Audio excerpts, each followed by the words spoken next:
Very good evening to everyone. Good evening, ma'am. Evening, ma'am. Good evening, sir. Good evening, doctor. Good evening, ma'am. Good evening. Good evening, doctor. Good evening, doctor. Good evening, doctor. A very good evening to Good, everyone. good evening. Good evening, doctor. Hi, hi. Good Rose afternoon, Thomas. Dr. Latika. Hello. Rose Thomas, ma'am. Can I just speak to you for a minute? Sure. Ma'am, by any chance, I am your guide? Yes. I'm yet to communicate back to you, ma'am. Yes. Ma'am, you I need to will. get in touch with me. Sure, absolutely. Okay. I was just back to India a couple of days before and I fell No sick. worries. No I'll worries. get back to you. Please get in touch with me on WhatsApp. Sure, absolutely. Okay. Thank you, ma'am. Yeah. I saw that you finished your MBA papers, so that's the reason I asked you. I've submitted. Yeah, I Yes. did see them. Thank you, ma'am. We'll get in touch, ma'am. We'll speak on WhatsApp. Sure, Okay? absolutely. Yes, I'll get connected to you. Thank you, dear. Thank you. Okay, scholars, welcome you all for this dissertation bootcamp. In 2 days, I'm going to tell you what's expected out of your dissertation. Then after that, I will be starting the course for 90 working days, that is 3 months, part 1, part 2 and part 3, which I have already explained to you in my orientation. So you all know me, I'm Dr. Latika. You can get in touch with me on LinkedIn. I surely don't answer anything professionally if it is not under my profile. So don't ask me anything regarding IIBM, but I can network. There are many places where I have to invite alumni, I have to invite corporate speakers. Please get in touch with for that. These are some of the certifications that universities wanted me to put up for our scholars. Yes, lately it's almost every Sunday I do them, so these are some of the old ones. Yes, I am editor-in-chief for Math Journal. I am the speaker, keynote speaker, chairperson to many international conferences. Almost every 2 months, there's one conference where I have to head it. So now let's get on with the boot camp. So I welcome you all to this 2-day dissertation boot camp, and our program will help you even boost your confidence in your dissertation writing. You will take your dissertation to a next level. I can say that. Just waiting for one person to join. I'm just checking the attendance.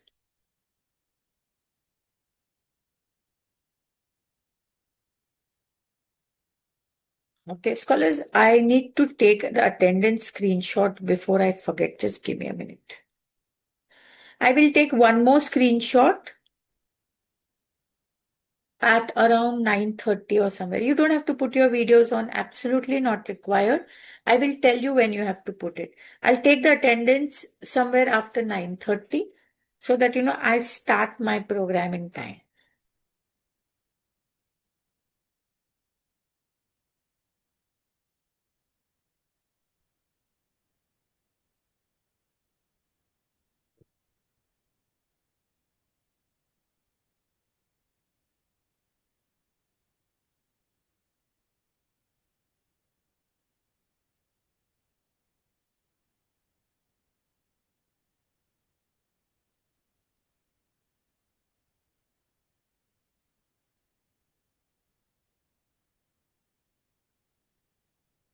Done. Now I will take one more screenshot after 30 minutes. Now, what is your dissertation? Understanding your dissertation and why does it matter? Now, I'm again going to speak from the point of view of what the institutional requirements are. So, see, a dissertation is a comprehensive original research project, I would say, that serves the purpose for you to write. As you all know, that you have to choose a topic for your dissertation from the elective that you have chosen. No other area can be considered. So whatever is your elective, on your elective, you have to create your dissertation. Whether it is your DBA, your PhD, it is integrated, all have the same format. And the length for your dissertation minimum is 25,000 words and maximum is 35,000 words. So firstly, we are looking at the original research. So your dissertation must contribute to new knowledge or insight to the field that you have chosen. Kindly do not make AI tools write your complete dissertation or thesis. It will be sent back. As I said, your guides are not a final verdict. It is the quality department, after that your university. So we can hold it even at the quality department if the structures are not followed or whatever I am telling you in the sessions, it is not followed.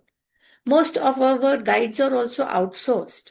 So definitely they really know everything because every fortnight I have a meeting with guides. The administration is there, everybody is there. We talk out, we tell each other what's happening, what's expected. So be least bothered about it. But as I always say, originality is everything that both the departments are expecting. Yes, it has to be comprehensive. A dissertation is definitely a detailed and an extensive work that demonstrates your expertise. See, when we select you or whenever the CVs come to us, the heads, when we go through your CVs, before we give you the admission, we think whom we are taking, right? So we know what expertise you have. IIBM has the best set of experienced scholars working with us, but it has to be seen in the dissertation also. Don't take any writing services from anywhere because believe me, I'm in this industry for past 22 long years. It's my 23rd year. All Gen Z kids are downloading it from ChatGPT, Gemini. No good use. Okay, your dissertation will be kept on hold if we find, and it's very easy to find and understand whether it is written by you or it is written by somebody else through paid services. Don't do that. Definitely it has to work as a formal document because a dissertation it it is presented formally. It has to have structured documents that adhere to the specific guideline provided by me in the sessions. And that's the reason scholars attending my sessions are mandatory for you to know the requirements. See, if you know what you have to do, 70% of your work happens to finish in my sessions. Rest 30 I leave it to you and your guide. Now, why does your dissertation matter? See, a dissertation matters for several reasons. Number one, it demonstrates your expertise. So, dissertation is showcasing your ability to design, conduct, or define the original research, demonstrating your expertise in the field. It even has to contribute to the field. See, a dissertation definitely contributes to new knowledge. That prefix, universities will not give it to you only because we are paying for it. We understand it's a professional degree, but university does not take it like that. IIBM, my team, administrative team, we are very supportive. We understand you are very occupied. It is difficult for you to have the work-life balance, and yet you are taking out time to study. We really appreciate, but IIBM team does it, but your university will not take it like that. So you have to contribute some knowledge or insight to your field, advancing, understanding, and informing future research. So that's the sole reason for us to say kindly do not make AI tools write your whole dissertations or thesis. Because AIs can do meta-analysis, definitely yes. AIs can think a little bit on their own, but not as beautifully as your brain does. You have to develop critical thinking in your research skills. So the dissertation process helps you develop critical thinking, problem solving skills. which are essential for academic and professional success, and they are expected in your dissertations as well as your online assessments. Don't print them from ChatGPT. And it prepares you for academic and professional career, because see, completing a dissertation, scholars for their, you move in your careers in academics or research industry, where you will be expected to design, conduct, and defend your research. And you definitely submit your transcripts, the everything is submitted to the organizations for your promotions. So they ask you to give a lot of evidence. It will definitely enhance your career opportunities with all this, because completing a dissertation can significantly enhance your career opportunities, particularly in whatever domain you are. But everybody expects some innovation out of you. So in conclusion, your dissertation is a very comprehensive, original research project that demonstrates expertise, contributes to the field, and even develops critical thinking and research skills. So its significance extends beyond academics and enhances your career opportunities, even prepares you for any professional success. Now, the key difference between a DBA dissertation, DBA PhD dissertation, and other academic researches.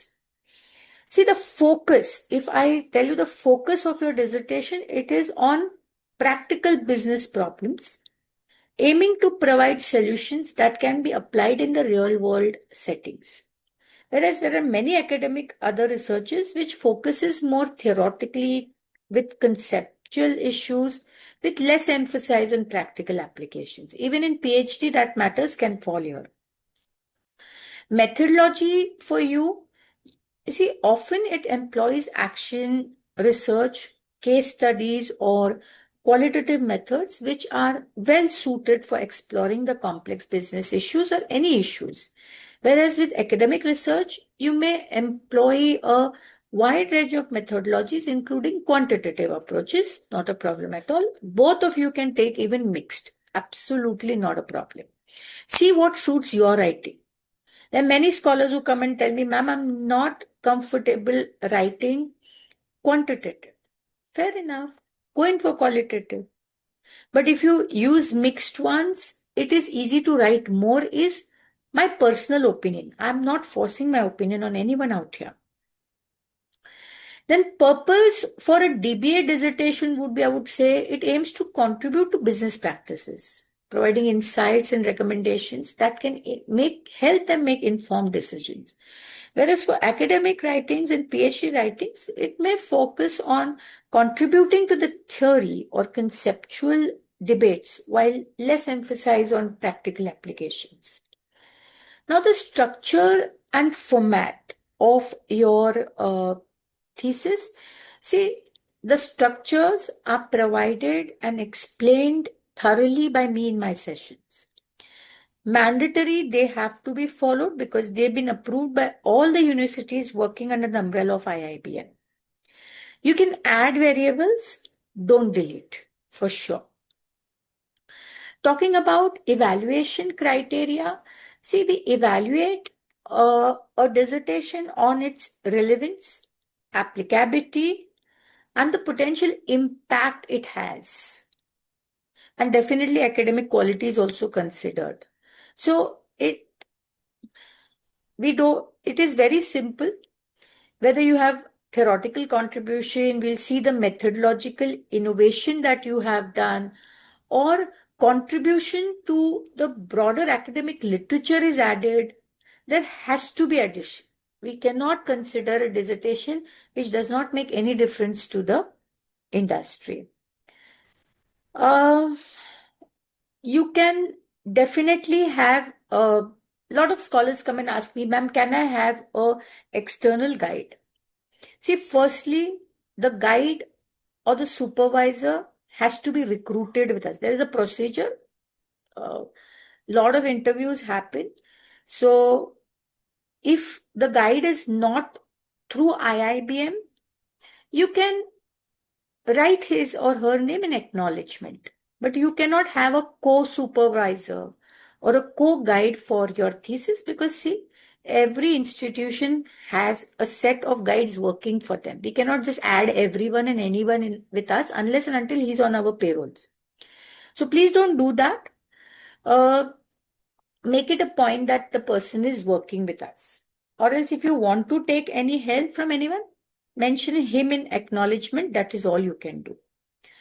Now, setting realistic timeline and milestones. See, you can write your dissertation from 1 year to 3 years. Absolutely not a problem. But 1 year is minimum that you have to spend with us. Many scholars come, when they take admissions, they are like, I want the degree in 3 months. How is it possible? A diploma cannot be done in 6 months. So at least do your degree for a year's time. So universities will not give you your certificates before 1 year completion.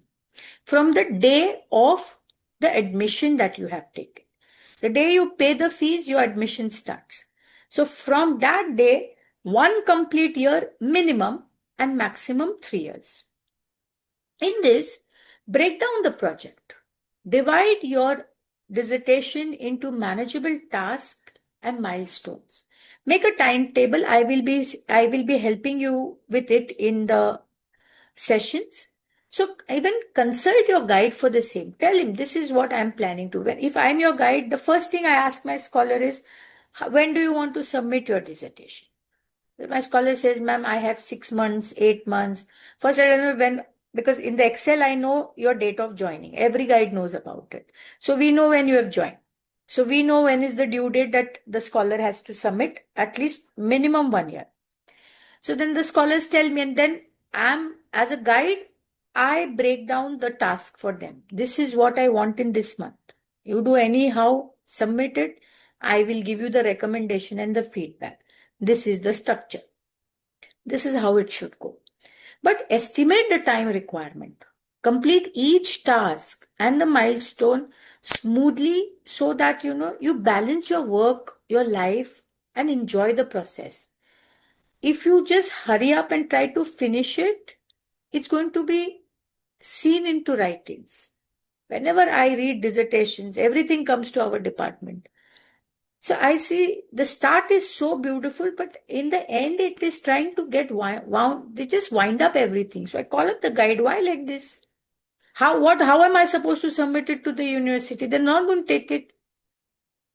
So don't do it. Enjoy it. Create I would say a Gantt chart to visualize your timeline, your milestone. This will help you avoid pressure later. And even establish checkpoints. Schedule regular meetings with your guides. You can have it weekly, monthly, fortnight, every day that you decide how you and your guide want to have it. We have not given any benchmark that the guide has to meet the scholar only these many times. No.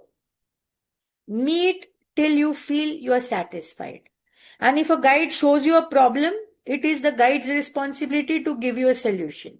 If your guide tells you to ask some faculty where that particular file is, no, you tell the guide, call up administration and ask and help me where it is. It is guide's responsibility only. We have kept guides only to support you and help you and not create any issues for you for sure. But be flexible, scholars. Be prepared to adjust your timeline and milestones as needed and keep some buffer time in hand. That is what I will say, because life is so uncertain. Anything can happen. So best practice is, have regular reviews and updates with your guides. Read, and read. Don't read through ChatGPT, Gemini. There are many that have come up. You have to download papers and read mandatory. Communicate with your guides. Communicate your dissertation framework and timeline with your supervisors. Your supervisor and guide is one and the same person. Your calling manager is not your guide. After paying a certain amount, a person is allotted to you. The allotment mail comes through administration to you, and then you get in touch with your guide. Your guide will never directly call you. Unless and until the administration has informed you The day you are being informed, just a day prior, the guides are informed. So unless and until you receive a mail from administration that so and so is your guide, don't consider anyone and everyone as your guide for sure. Till then, from day one to last day, your calling manager is everything for you in IIBM and no one else. Please seek support. Seek support from your guides. Ask any intellectual layperson to read your writings other than your guide. I would definitely always recommend this to you. The reason behind, see, if a person who is not from your field understands your dissertation, if he can, anyone can. So try finding a sibling or your spouse who can read, who is not from your area. So if that person can understand, definitely everyone and anyone can. Because see, whenever you write at this age, where we all have experience of more than 2 decades, definitely we know what we are doing. But sometimes we read so much, there's so many other things going on in our life, that we tend to keep revolving around the same bush. So the intellectual layperson other than your guide tells you you've repeatedly been speaking the same thing. So don't do it. So then you can take it positively and change it. So when you are creating your dissertation framework, setting realistic timelines and milestones is necessary, because you will be well on your way to successfully complete your dissertation as well as enjoy the process, that I would say. We just want our scholars to enjoy it more than anything. Moving to the next one. See, now when you are crafting a strong research proposal, choose the right research topic. Soon from next week, I'm going to help you understand how do you even choose a topic. Firstly, a topic has to be related to your to your specialization mandatory. So choosing the right research topic is crucial step in crafting a strong research proposal. See, a well-chosen topic can make your research project more engaging, more manageable, and even relevant to your field. So why is choosing the right research topic important? Because it helps you to be focused as well as in the correct direction. See, a clear research topic provides more focused and direction for your research project and as per your liking and interest. Only because others are doing, so you have to do, absolutely not required. Enjoy your research work is what I would say. Scholars, tell me, when was the last we really enjoyed our life doing something for ourselves? It's only running behind life, family expectations, and everybody's expectations except for your own. So this is what you are expecting from yourself. So why not enjoy it? And definitely there has to be relevance and significance. Thank you, scholars. A relevant and significant research topic ensures that your research contributes more meaningfully to the existing body of your knowledge. So you have to get, sorry, you have to get something new to the table. Reasons why we should avoid AI while writing a dissertation. Scholars, AIs absorb everything, but the thinking capacity is not as beautiful as your brain. Use your brains to do it. Even have feasibility and manageability with whatever you're doing. See, a manageable research topic will ensure that your project is feasible to complete within the given time frame and resources. Now, how to choose a right research topic? See, first identify your research interest. Definitely it has to be from the specialization that you take. So reflect on your academic and professional interest to identify the potential research topic. First, conduct a preliminary research. See, when you are spending time with me, listening to whatever are the institutional requirements, read. Read literature reviews, academic articles, books to gain a deeper understanding of your research interest. And then brainstorm and refine. Brainstorm potential research topics and refine them based on your preliminary research and interest. Evaluate the feasibility and significance. Assess the feasibility and significance of your potential research topic. Evaluate, see the flexibility. Can you complete the research on time with available resources? Then the significance. Will your research contribute to the knowledge, have practical applications, or positively impact on the society? First, assess time and resource. Then the data availability, methodological challenges, even the ethical considerations. Last month, there was a case that came to me. That person was doing some research on some schools. Not my scholar, I would have never done this if it was my scholar. Then in the title he had said that the variable was 3 schools to be studied. The title says 3 schools, and later when it fell on my table, it was only 2 schools. So I spoke to the guide. Title says 3 schools. In the writing it is 2 schools. She says, ma'am, 1 school dropout. I said, change the whole dissertation. The approval will be stopped right immediately. The moment it goes to the quality department of the university, it will not even land to the dean. It was not me. It was the ethical guidelines given by the universities that we have to follow. You have to abide by those guidelines. Only because 1 school dropped out in the last moment, so you are not writing about it, but if the title is saying, it has to be written. Otherwise, I just cannot give everything and anything to the department. So scholars, please take care. Think of the data availability. There are many methodological challenges that you face. There are a lot of ethical considerations that you have to think. So prioritize topics based on their feasibility, significance, just to focus your effort and maximum impact. There are many dissertations that I've seen. Nothing in the dissertation, it is only 10x written. I cannot send everything and anything ahead. That has to make some sense. So please seek feedback, guidance, discuss your research topic ideas with your guides to gain feedback and guidance. But there are a lot of guides who've been complaining, ma'am, they send us 3-4 topics and then say, you choose. Is your guide going to write for you? Never. If he writes for you, he'll be sacked within no time. There are 2 guides that we removed last year. They were asking some money, and luckily the scholar was in touch with me on LinkedIn and he messaged me, ma'am, do I have to pay? I said, you send me the screenshot. He sent me everything. Within 10 minutes, the guide was sacked, even the license.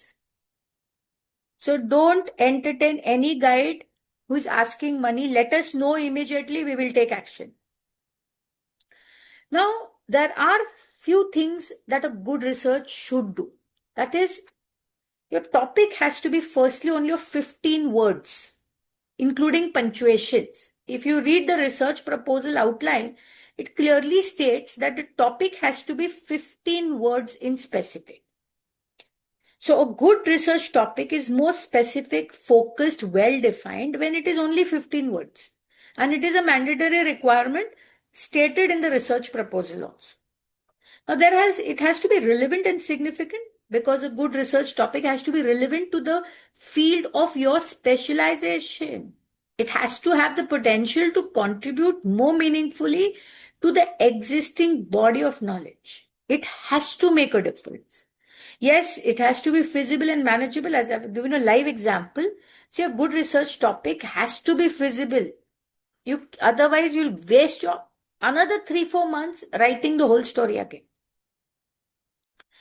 And it has to be original and innovative, because a good research topic, if it is not original and innovative or having a fresh perspective or approach to it, it cannot be sent ahead to the universities.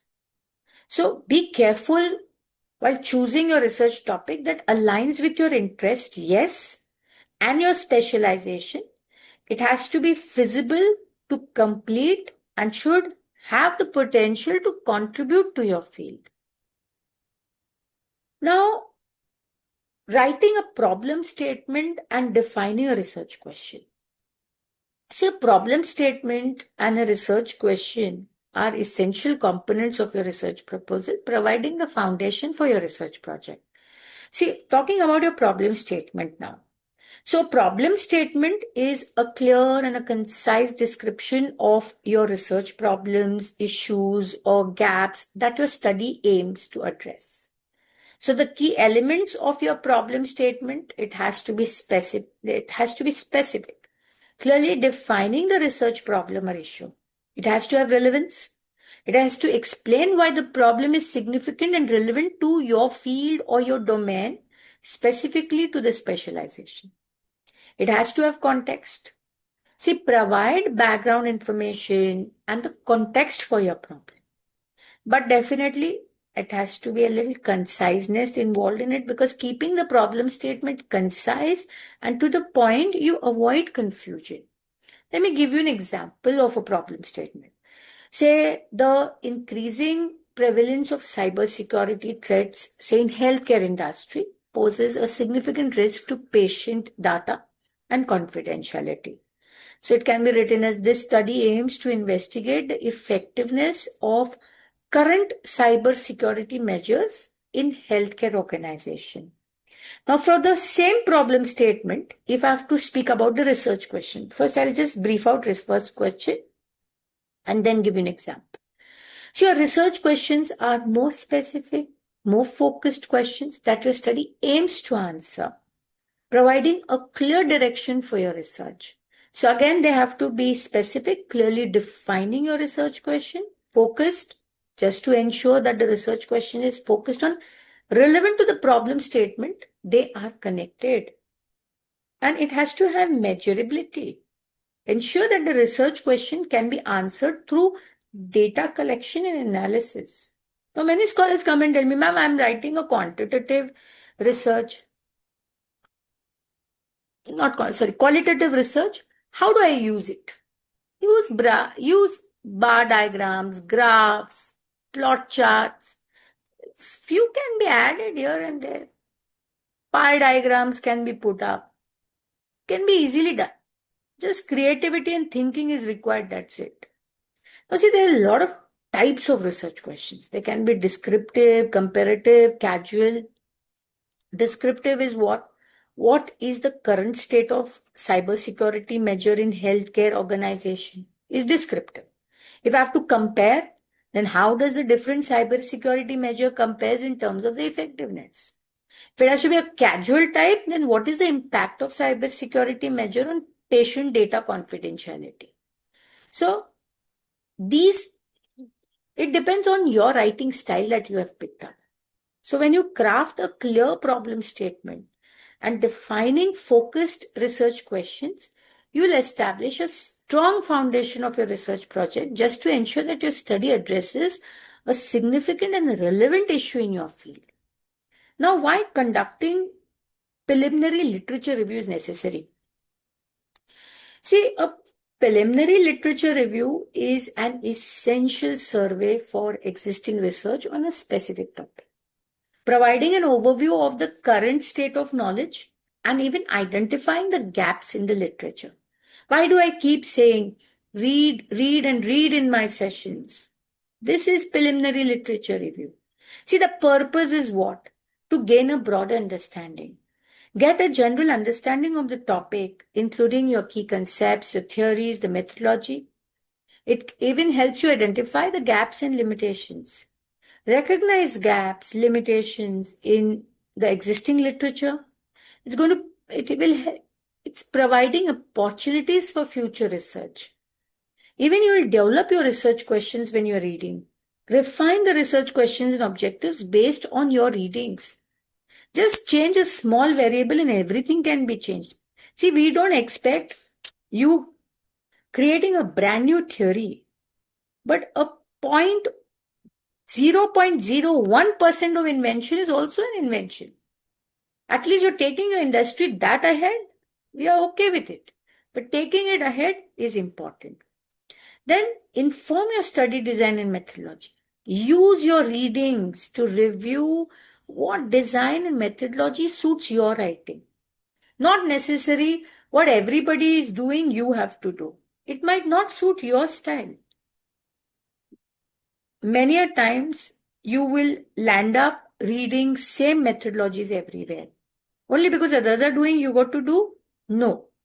If it is not suiting your writing style, don't do it. Find something that helps you explain your research with evidences to people. You cannot shout, that is what I have invented. You need to prove it, and it needs to have evidence. So, there are a few steps to conduct a preliminary literature review. First, you define the search terms and keywords. For this, uh, mostly by 15th or 16th of this month, I'm going to reach till here where I will tell you how you need to use these terms and keywords. They're called as Boolean searches, so they really help. So you first identify the relevant search terms, the keywords related to your research topics, which definitely I will train you in my sessions, and you can take help of AI to find these terms and keywords. That's okay. I'll tell you where you can use AI also. Then select the database and sources. Choose the relevant database, the journals and other sources for search for your literature. Then conduct a good literature search, I would say. You know, I've always told in my session, make these 4 folders very important, important, good and okay. And as of now, how you're reading, just copy paste the URLs and keep it on one Word document. Because see, not all research papers are free of cost. You have to buy few of them. So as of now, just collect, read the introduction. If the introduction is good, see the abstract. Mostly these two things are only visible in research papers which are to be paid and bought. So if these two things are good enough and you feel, yes, it is supporting my research, keep that URL with you and later we will see whether we need to buy it or not. Just don't start investing for no reason. First, investigate, I would say. We are researchers. R&D is everything that a researcher needs to do. You can't expect as a researcher for someone else to do your job. Please follow the Gilbert's law. You are accountable for your own findings. No one else. Your research, your baby, your fostering, your problem. If you treat your research in this fashion, research will really have the correct direction. Even screen and select the literature. Screen the search result, the selected relevant literature for inclusion in primary literature review. As I always say, make the folders, keep the folders. It avoids data overload issues. And data overload is the worst thing a researcher can go through. Even analyze and synthesize your literature. See, the literature helps you identify the patterns, the themes, the gaps. The more you read, the more better you are. Now, many scholars come and ask me, so, doctor, how many research papers I should read? How am I supposed to tell you? Your capability is different, mine is different. My area of interest is different, yours is different. So it is not that, you just need to read 50 or you need to read 500. As far as you are getting knowledge and your research is going ahead, read any number of researches, dissertations, reports. As far as data is collected and helping you to invent something new, everything is fair in our game. Even when we are asking you to make a questionnaire and attach it in the appendix, we are just asking, that's the mandatory requirement. But we don't ask for any responses. We are not going to ask you any responses. As far as I see that question has been attached in appendix, approved, let it go ahead. Apart from other chapters, structures are followed. So please remember the inclusion and exclusion criteria. Establish a clear criteria just to ensure the literature review is focused and relevant. Because the more you read, the more you want to know about it. So how much you're going to read? Somewhere you need to stop yourself, and there you can stop only when you know the inclusion and exclusion criteria of your own research. This is what I'm going to do. And this is what I'm not going to do. If you're clear about it, it's good. Otherwise, the amount of literature available is maddening. Even with the quality and relevance, assessing the quality and relevance of the literature to ensure its credibility and applicability to the topic research is very important. See, read recent research papers and dissertations or whatever literature you're reading within the past 3 to 5 years. So you gain cutting insight related to your research topic, identify the gaps and areas for innovation, even enhance your understanding of your research subject matter. Collaborate with your guide scholars. Discuss your research topic with your guides. Ensure that you're on the right track. Get personalized recommendations of relevant papers and dissertations. It is necessary for the guide to give. If the guide is not cooperating, let us know. We'll speak to the guide. Ask them to send you few references to read. They'll do it for you. They have to do it. That is what we have kept them for. Otherwise, Dr. Latika would have been every single scholar's guide, which is not possible. So please ask them to support you with readings also. Now, talking about your research methodology and data collection. See, research methodology. Scholars, if you can please put your videos on, I'll just speak for some time and take your attendance. There are many scholars who are sitting who have not written their names. There are 3 Zoom users, out of which one is me. That's because I keep my mobile on also. There are 3 Zoom users. I'll ask you to unmute yourself. If you can tell me your name. I see you a couple of times, but you have never named yourself. Your attendance will not be marked if your name is not written. Just right click and rename yourself. Sir, I'm asking, sir, madam, whosoever you are, I'm asking you to unmute. If you can tell me your name, I'll mark your attendance. Okay, wish you well luck. Hi. Good evening, Doc. Yes. My name is Olivia. Yes, my name is Olivia Chibre. So I can I've see your been name, attending Olivia.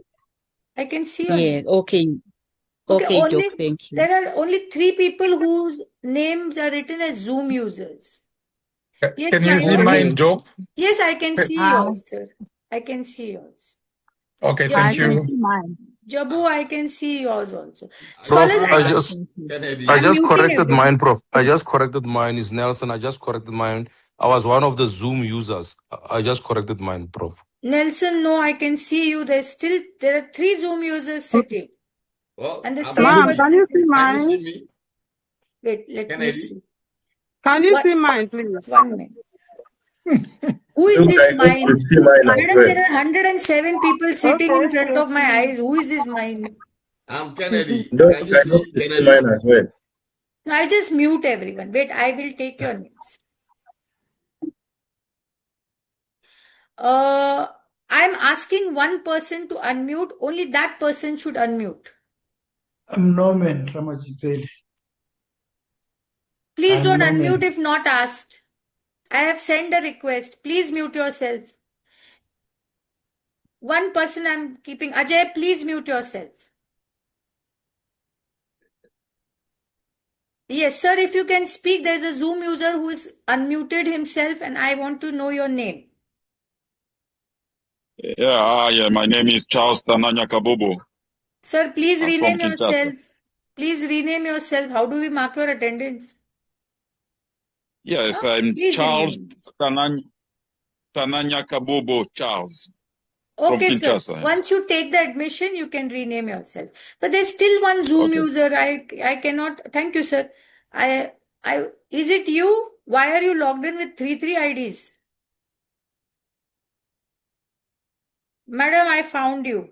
There's a lady. Madam, Hello. please speak to me. Yes, what's your name? I'm Rojakwimba. I'm trying to rechange the name, but I'm having challenges because I'm using Don't it. worry. Just go where Zoom user is written. Right click. You can rename yourself. Okay? Okay. Yes, thank you. Thank you, my dear. Scholars, I'm just taking your attendance.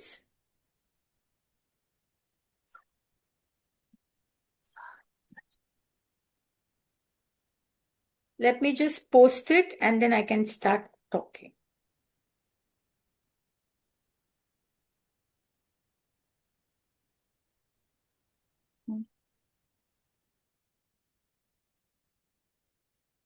Thank you, scholars. You can put your videos off. Please, at least for my sessions where attendance is mandatory, if your names are not visible, how can we mark your attendance? Please rename yourself. Okay, I'm going back to the screen. You can put your videos off. Thank you.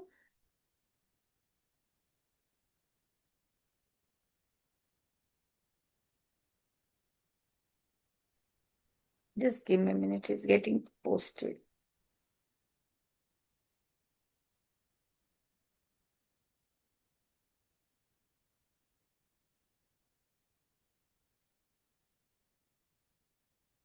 Okay.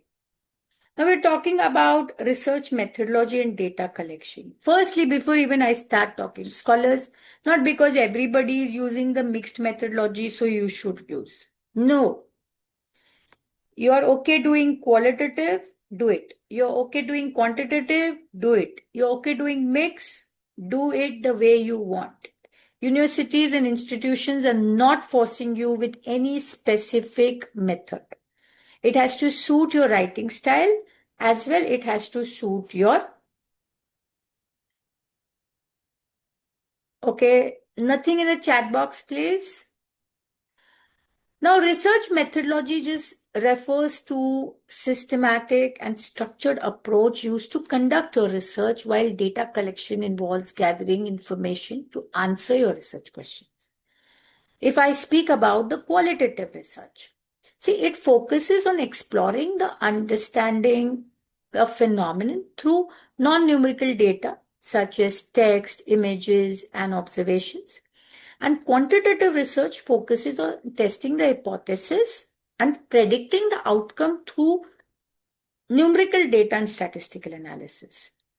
So mixed method research combines qualitative, quantitative approach to provide more comprehensive understanding of your research topic. Now, selecting the right methodology for your study. How you do it? First is your research question.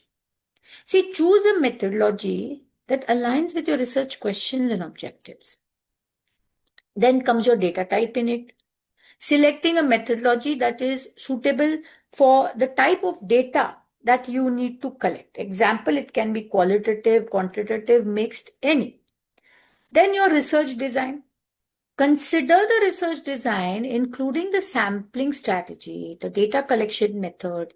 The data analysis technique also depends on what you're choosing. Even don't forget to consider the ethical considerations in your research. Have informed consents. Ask your respective guides how to get your informed consents, and you should get them. You have to maintain confidentiality regarding your participants. You have to protect your data, even avoid any harm or discomfort caused to your participants. So when you're structuring your research design and data collection, the process is, first is your research design. Develop a clear research design, including your research question, objectives, methodology. Basically, use the golden thread as we discuss in our sessions.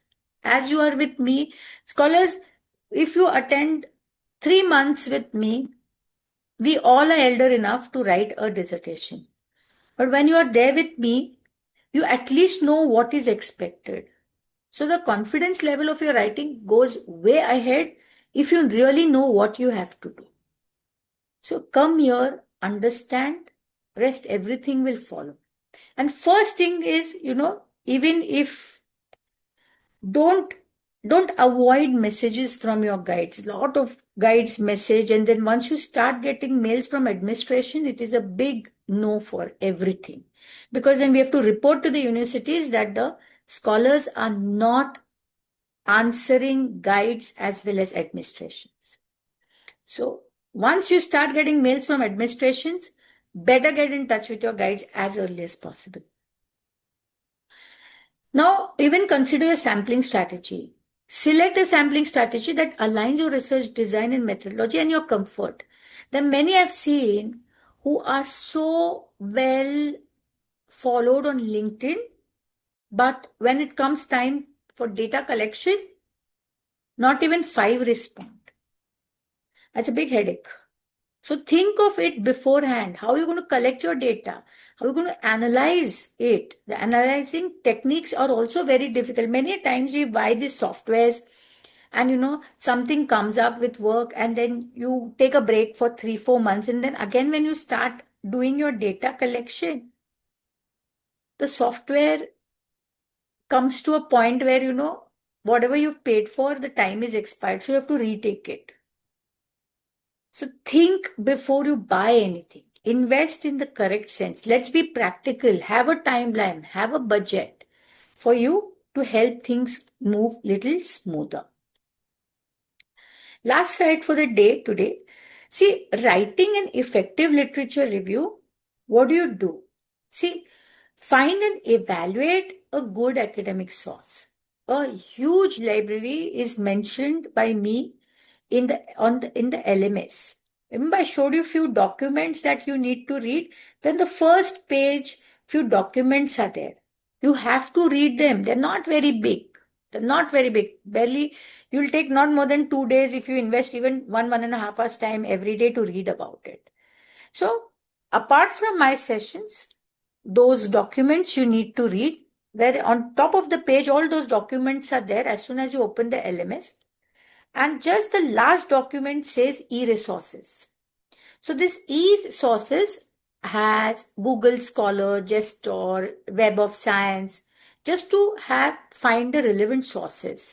Okay, you don't need any login ID, any password to access to Google Scholar. Nor will the university and institutions even provide it to you. It is said big no by the universities. So we cannot do it. So don't ask or mail administration asking for any login IDs and passwords. It cannot be given to you. Google Scholar is free of cost for everyone. Now, even source your evaluation. Assess the sources based on the credibility, the relevance, reliability. More citations, more reliable is the case. Keep this in your mind. Have peer-reviewed articles. Prioritize peer-review articles as they have undergone rigorous reviews and editing. They're the best. And how to organize and synthesize your research? Firstly, scholars categorize. Organize your sources into themes with the help of folders that I told you. Very good, good, okay, whatever you want to name them. Okay? Then have a summary and synthesize it. Have a sketchbook. My chapter 1 will include all these things. This is the folder. This is the download number. The more detailed you are, the more better you are. But critically analyze, critically evaluate the source, identify the strengths, weaknesses and limitations. SWOT it. The better you do, if you do your homework well, you are prepared 90%. Even empower your writing. Be your own biggest cheerleader and a critic. Step into the reader's shoes and write with clarity, more understanding. This shows your passion. What I am writing, I am understanding, fair enough. Idu, I will take questions later. Please, first listen to me. Lot of things I'll clear out. Idu, I'll get back to you, my dear. Imagine your ideal reader. Picture a new reader in your domain of interest. Write in a way that engages and inspires them. Make complex concepts more accessible and easy to understand, which can leave a lasting impression and a spark of curiosity in your reader. And avoid plagiarism. See, though 8% is acceptable, But that if you read the disclaimer when you are writing the student's guide form, there's any legal issue, you are the only one who has to take care of it. Your degree, your prefix, your problem, your accountability. No university will put its hand in it. It's a disclaimer that you sign and the first form that you fill. So please make it a point, though 8% plagiarism is acceptable, but my question to every scholar is, are you willing to take that 8% risk? Because that risk is only borne by you and no one else on this earth. There are many ways which you can avoid plagiarism that when I come to chapter 5 of plagiarism, I'll deeply explain it to you there. Or you can watch the recorded videos if you're in a hurry. There has to be minimum 10 to 12 citations per chapter in text. References, bibliography is another story. But in the text also there has to be citations. Today, before if you go to sleep and you don't know what is the difference between citations and references, the first homework I give my scholar is to understand what is citations. Was somebody from MBA would ask me the spelling of citations, I will, but no, I think this is disabled. I have put it for you in the chat box. First, understand what is the difference between citations and references. This is expected out of every scholar because we have done our thesis in graduation. So for post-graduation, I did not explain, but last class somebody had asked me, but later we realized that scholar was from MBA, so he was mailed that he cannot sit for my sessions. Best practice for all this is have a clear structure in your mind. Do critical thinking before you start writing. What can happen? The pros and cons have to be put up.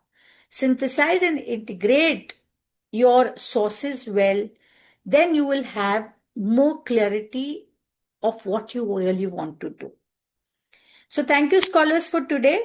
The bootcamp continues tomorrow. Same time, same link. Idu, you wanted to ask me something. Only Idu's question I can take. Yes, Idu? Thank you, Dr. Latika. Yeah. You're making it sound so easy. You're making us so encouraged. I used to be so intimidated by I told you in my earlier class that a few years ago, I started a doctorate degree, but I couldn't finish it. But with the way you're making it sound, I have no other choice but to finish. I want to believe that the guides, when they see our research topics for the research, they can guide us on which methodology to use. I get intimidated by quantitative, but I know that there's some things that you're doing in your research and that you require those numbers. And then Idu, if you read, my dear, sorry to intrude you because I barely have any time left. See, if you read, you understand through your readings. Now, not everybody will have only qualitative, quantitative or mixed. Few readings you should read which are qualitative, few with quantitative.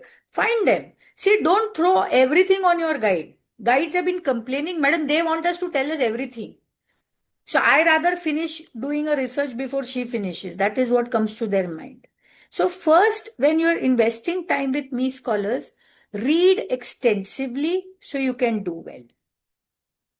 Emil, if I can answer you in a minute, I will take it. I will start my sessions in time and end them in time.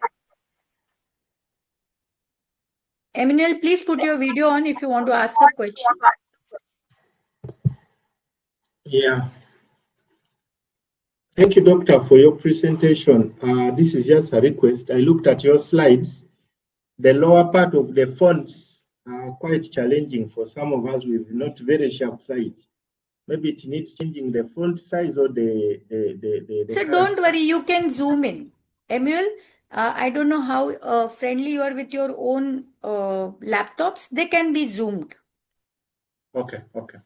Okay, they Thank can you. be zoomed. It's a personal setting that you need to do. See, even if you're on the phone, if you zoom in, they can be zoomed. Okay, and being a dean, I have lot of Khadija. Please, nothing in the chat box. I request you. only in my sessions. I cannot give away anything in the chat box, though I take special permissions to give you all these links. Don't chat with me in the chat box, please. I request you to raise your hands. Yes, thank you, ma'am.